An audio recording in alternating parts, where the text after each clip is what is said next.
Let's talk a little bit. What do you see as some challenges with the Chargers? So the Los Angeles Chargers, still kind of hard to say that, but challenges as the Browns get ready to face the Chargers in Week 5.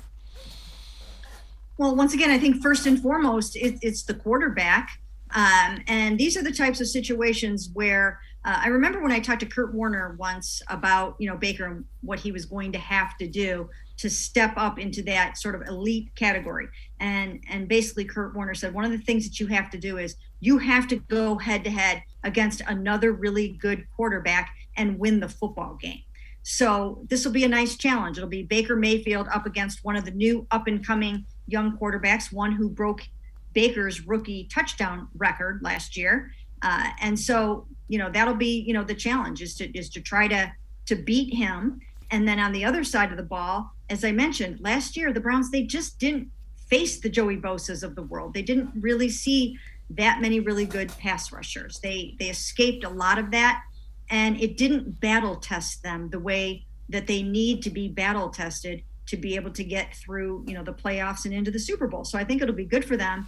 Some of the tests that they'll have coming up, Joey Bosa this week, and then Chandler Jones and J.J. Watt the next week, and then Von Miller the week after that. So these are some of the things coming down the pike, and the Browns have to be on point. And when you look at the Chargers, one thing that jumps out about that defense, teams are running on them. They're one of the bottom ends as far as defending the run. So that plays into what the Browns have done really well. Absolutely. And you know what? It doesn't matter if you have a good run defense or a bad run defense. The Browns are going to run the football on you. When you've got Nick Chubb and you have Kareem Hunt, who is just lights out this year, they're going to be able to get those yards on you and those tough yards, especially in the fourth quarter. They are wearing teams down, and it's really, really so incredibly hard to defend the Cleveland Browns run game.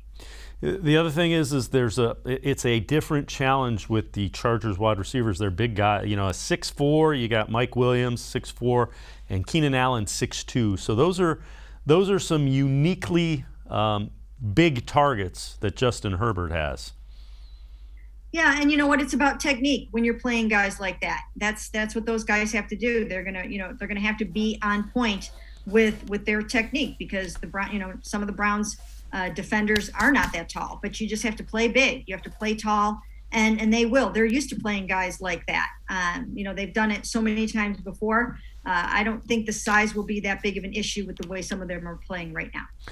As you see at some of the keys, what are if the Browns are going to do what they want to do, and cross country, it's never easy to go out west and come back with a win. What do the Browns need to do to ensure they get to 5-1 or 4-1? I'm sorry, I got ahead of myself.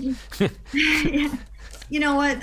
I really think just keep applying the pressure, keep blitzing, keep applying as much pressure as you can to get a quarterback off of his mark and off of his football game. And that's what they're going to have to do with this really good young quarterback. So that's going to be definitely a key there.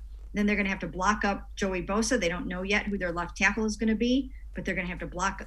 They're going to have to really block really well to make sure that Baker doesn't get sacked a bunch of times and that he can run his own game. And then, as you said, run the heck out of the ball. Just cram it down their throats, and it should be a formula for success.